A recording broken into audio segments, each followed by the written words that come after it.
VLOOKUPs. A VLOOKUP is a Microsoft Excel equation that allows you to pull specific pieces of data out of a larger data set. So in this example, I have 3 columns. I have one column that's my item ID, my location, and my retail price.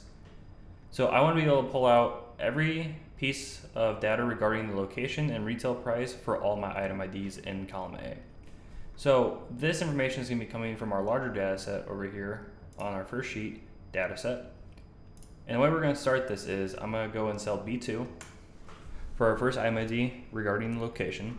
I'm going to hit the equal sign. I'm going to type VL, and that'll automatically pull up the VLOOKUP equation. I'm going to hit tab.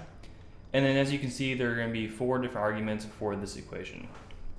So the first one's going to be the lookup value. And in this situation, the item ID in column A is going to be our lookup value since it's a unique identifier, meaning there's only going to be one item ID that matches 4956 in our data set on the other sheet. So I'm going to highlight that. I'm going to put a comma in. And next we need our table array. So for that, I'm going to go to our other sheet on the data set sheet. And I'm going to select cell A1. I'm going to hold the control button and the shift button at the same time.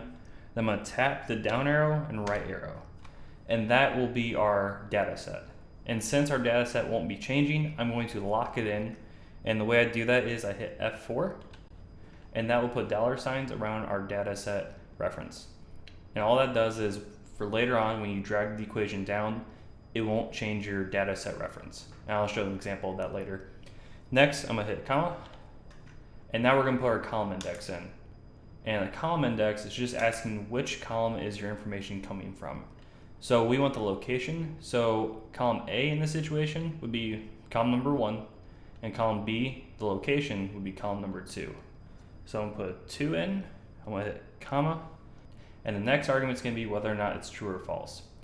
True, I'll touch on in a later video, but false means there's an exact match for the data we're looking up. So I'm going to hit down arrow and tab, and then it types out false for you. Now I'm going to put a closing parenthesis, I'm going to hit enter, and then it pulls up item ID 4956 comes from plant D. And then for the rest of these item IDs, I can just drag this equation down. Now you'll notice the item ID reference changes every time you drag down the equation. But the actual cell reference for our data set does not change between the top one and the bottom one. It's going to keep that consistent data set reference. Now when I drag this over, we're going to get an error. And the reason for that is when we drag it over, it changes the reference ID to column B, but we want that to stay on column A.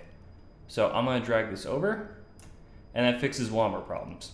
Now when I hit enter, it should say plant D, and the reason for that is our column reference is still referencing column B on the other sheet, which would be the location.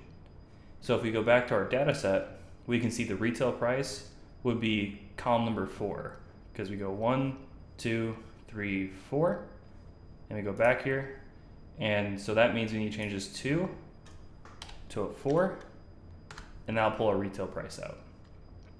Now I'm going to go ahead and just drag this equation down, and it should fill in the rest of the prices. And that's a VLOOKUP.